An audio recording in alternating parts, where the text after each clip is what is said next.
menghilangkan aura negatif itu. Tapi memang Bertrand, anak itu punya penjaga. Itu aku bisa sense.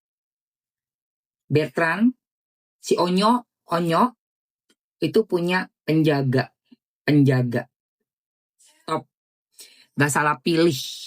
Diambil adopsi. Mantap. Ini sekarang juga kocar kacirnya itu karena memang si Onyo ini secara spiritual dia cukup kuat. Dari leluhur garis bapak. Mantap ya Peto. Onyo mantap. Ya dari garis bapaknya. Kuat itu. Dari bapak. Ku bisa rasakan itu. Syukurin kau. Tujuan yang kedua, mereka menghancurkan lagi dengan menggunakan kesehatan, yaitu santet. Main-main ya. Ketika orang itu menggunakan santet, mereka orang yang berbeda, orang yang tidak kenal satu sama lain. Tapi bertujuan satu. Bertujuan satu yang mana untuk membuat sakit sirup ya. Dan akhirnya tidak bisa bekerja dan tidak bisa apa-apa. Ya. Tujuan santet itu sampai nanti tujuannya untuk membuat miskin dan meninggal. Betul. Jadi santet itu sangat berbahaya sekali karena santet itu dia menggunakan penyakit yang ada di badan kita. Biasanya ada yang sedikit bibit penyakit itu yang diserangnya dan akhirnya menyebar menjadi kronis. Seperti itu ya. Dan saat ini Ruben Onsu harus mempunyai sifat positif. Untuk mengalahkan sifat-sifat negatif yang ada di tubuh. Oke, kita lihat lagi makhluk apa yang ada di dalam Ruben Onsu. Karena Ki Macan melihat ternyata ada 3 orang gitu ya yang tujuannya sama. Ya. Di sini kartu oracle saya mengatakan move. Ya. Ada 2 di tubuhnya, di bagian tengkuk belakang dan di bagian kepala. Tengkuk belakang. Dan yang 4 makhluknya masih belum OTW. Waduh, udah dipersiapkan. Yes. 2 yang sudah. Waduh. Kenapa dia selalu lelah, selalu tidak bisa berpikir seperti layaknya sebelumnya itu tadi. Ada 2 makhluk di belakang sini yang menggelendot punggung, punggung dan bagian kepala. Jadi dia suka lelah dan juga tidak bisa berpikir yang terlalu jauh dan juga suka bengong. Itu pengaruh dari jin yang ada di dia. Waktu Mamski diundang Brownies 10 tahun yang lalu sama 10 apa 9 tahun lupa aku sama suami aku datang ke acara Brownies. Betul banget yang dikatakan Ki Macan. Mamski melihat Ruben itu sudah nggak ada lagi auranya. Jadi matanya begini. Dia ada duduk. Kan dia host kan. Sama ada Igun semua. Ada Ayu Ting Ting. Tapi dia matanya gini.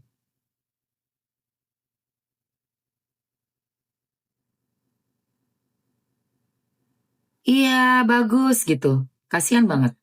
Terus kata Mas Bagus pas kita pulang. Aduh itu sakit apa ya. Kok kasihan banget ya. Kayak udah gak ada. Udah kayak separuh doang. Tinggal separuh, ngerti gak? Itu benar tuh Ki Macan. Matanya tuh begini. Udah bener-bener. Kita waktu itu mikirnya ini kayaknya gak bakalan sembuh deh. Waktu itu. Kayaknya bisa lewat nih gitu. Pengaruh ini sangat berat sekali. Jahat ya. Tentu bakal merasakan yang namanya pusing, lemas, mati rasa, dan juga badan bisa panas dingin di hari-hari tertentu. Di jam-jam. Betul. Wow. Energi diisep. Panas dingin di hari-hari tertentu dan jam tertentu gitu ya. Energi yangnya kan orang itu kan ada yin and yang. Ini energi yangnya diambil. Ngerti nggak? Dan melihat, mohon maaf ya, ini saat ini yang sudah berada yang mempengaruhi si Ruben Onsu itu ada 2 astral gitu ya Ki ya. Tetapi ada 4 yang sudah dipersiapkan juga. Nah, Macan sudah melihat, mohon maaf, terlihat tidak 4 yang dipersiapkan itu apakah dari semuanya yang ketiga orang itu atau hanya beberapa saja? Iya, jadi ketiga orang. Dari ketiga orang. Terus yang kedua yang sudah mempengaruhi itu dari saingan bisnis bisnis. dan yang satunya yang perempuan. Oh, yang perempuan. Berarti yang satunya. Iya. Waduh, waduh, cincin. Tapi mereka sudah mewakilkan semuanya. Mewakilkan semuanya ya, Ki. Betul. Waduh. Jadi ini benar-benar diserang. Jadi kalau misalnya, Baiklah. saya sebagai spiritual menyarankan kita boleh ke medis, boleh ke non medis. Tidak ada salahnya untuk ikhtiar, untuk semua. Betul. Ya, asalkan sembuh, tidak jadi masalah kan. Seperti itu. Karena yang saya lihat dari kehidupan Ruben ini mulai menyangkut ke istri dan anak. Oke. Yang saya lihat di sini pun juga aura dari rumah tersebut menjadi suram. Oh, aura dari. Iya. Aura rumah tersebut menjadi suram, menjadi sunyi. Karena kehadiran gaib yang ada di tubuh si Ruben. Oh. Ya. Jadi ada beberapa makhluk juga yang ada di rumahnya akibat aura negatif yang menyedot ke arah rumahnya semuanya. Oh, jadi ibaratnya energi negatif yang sudah dikirim yang mempengaruhi si Ruben ini mampu menarik astral-astral negatif yang lainnya untuk mendatangi. Betul. Seperti mengundang magnet gitu, Ki ya. Betul, seperti itu. Hey, makanya gua dibilang penyakit 3 huruf, penyakit nggak usah ngomong-ngomong penyakit 3 huruf. Ya, itu tadi sudah dibaca secara metafisika, ya, bahwa memang ada penyakit non medis, di mana gua percaya 1000%. 1000%. Dari penyakit non medis menjadi medis ya. 1000%, ya kan?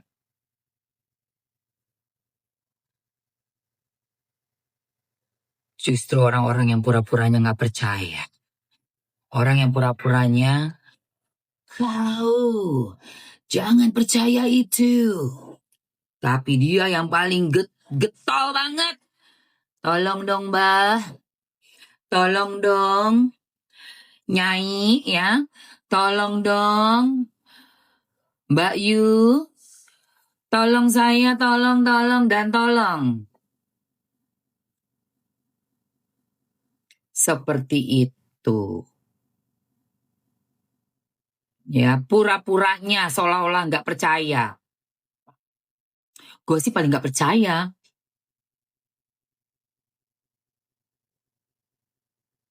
Gue sih nggak pernah tuh. Aduh, gue nggak percaya gitu-gituan, say. Tapi kalau ngeliatin keris, ngeliat batu, ngeliat apa, langsung.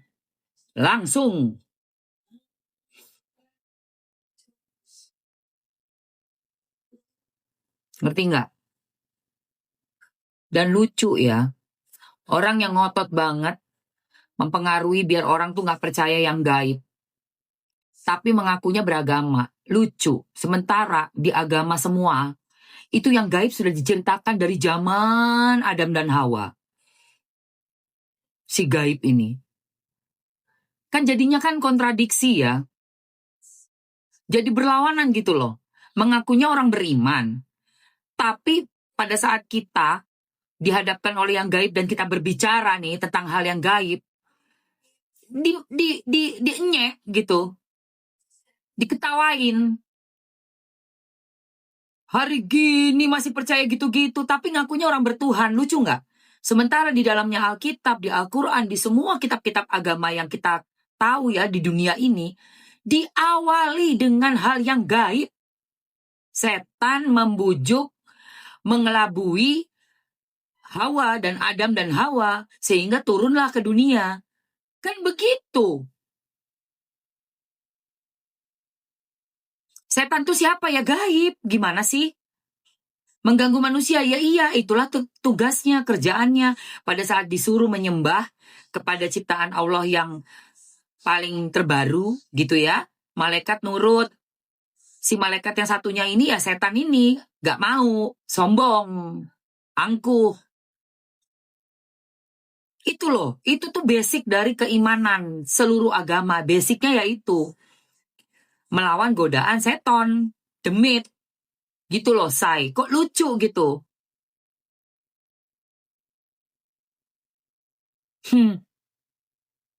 Iya kan?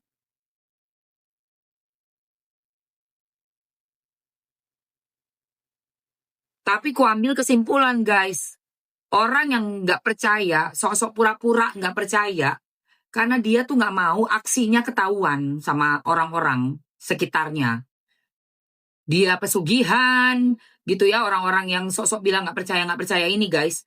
Padahal dia perginya rutin ke dukreknya, rutin gitu loh. Dan pura-puranya bilangnya nggak percaya, atau dia marahin temennya, orang kantornya misalnya, atau sekitar lingkungan tetangganya, kalau sampai tetangganya curiga. Gua mah nggak percaya gituan lagi, padahal dia yang ngerjain. Itu sih di film tuh banyak begitu, di sinetron, di film tuh banyak yang begitu. Memang belis. Susah, say, kalau udah belis itu, say. Aduh.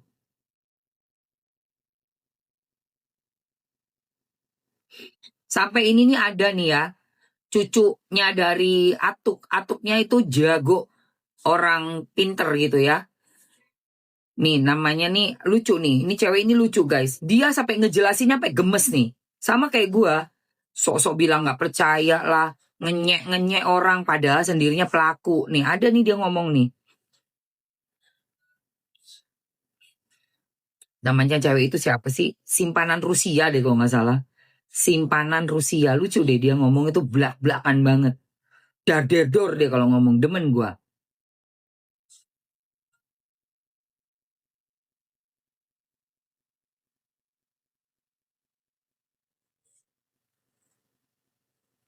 Nih. Kak dulu. Ada nih. Dar-der-dor dia kalau ngomong, seru banget, say.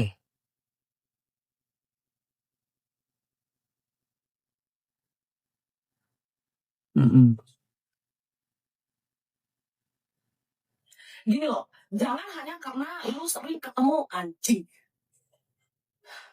Tolong guys, kalau nggak berisik, tetangga gue orang Turki, soalnya orang Turki itu sebelah lagi kedatangan teman-temannya sesama Turki juga, jadi tuh berisik terus nyanyi-nyanyi, entah apa gue nggak ngerti. Udah, kita back to topic. Jangan hanya karena lu sering ketemu dukun palsu, terus lu berpikir bahwasanya semua orang di Wakanda ini palsu semua. Gara-gara statement satu orang yang bilang bahwasanya pesugihan itu hanya sebagai bisnis. Santet itu tidak ada. Pesugihan mengingatkan bahwasanya lingkungan dulu deh. Ya ini si pelawak merah, say. Pelawak merah. Yang sosokan kagak paham, kagak ngerti ya. Assalamualaikum. Iya, ini dia ya. Jadi sekarang kita lanjut ya, guys. Itu tadi simpanan pejabat Rusia nama akunnya, Cucu M. Oke. Kita lanjut perkembangan berikutnya, sayang, dari Pintu Misteri. Ya kan? Memang ya, guys. Pandemi. Ya.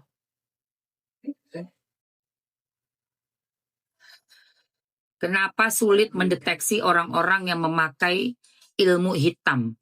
Karena mereka berlindung di balik kedok pastinya. Seperti pura-pura alim, pura-pura nggak percaya, dan bilangnya gue nih modern, gue paling modern. Gue paling modern.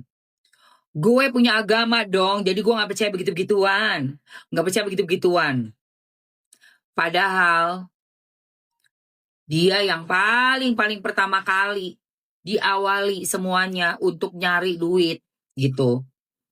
Dengan cara menyembah demit. Nah, mari kita lanjutkan kemarin. Bagaimana tentang ada sosok yang bernama Ratu Kiwi. Bukan munafik aja itu, belis itu. Itu terlicik say, terlicik. Aduh, super duper licik. Ya, hati-hati.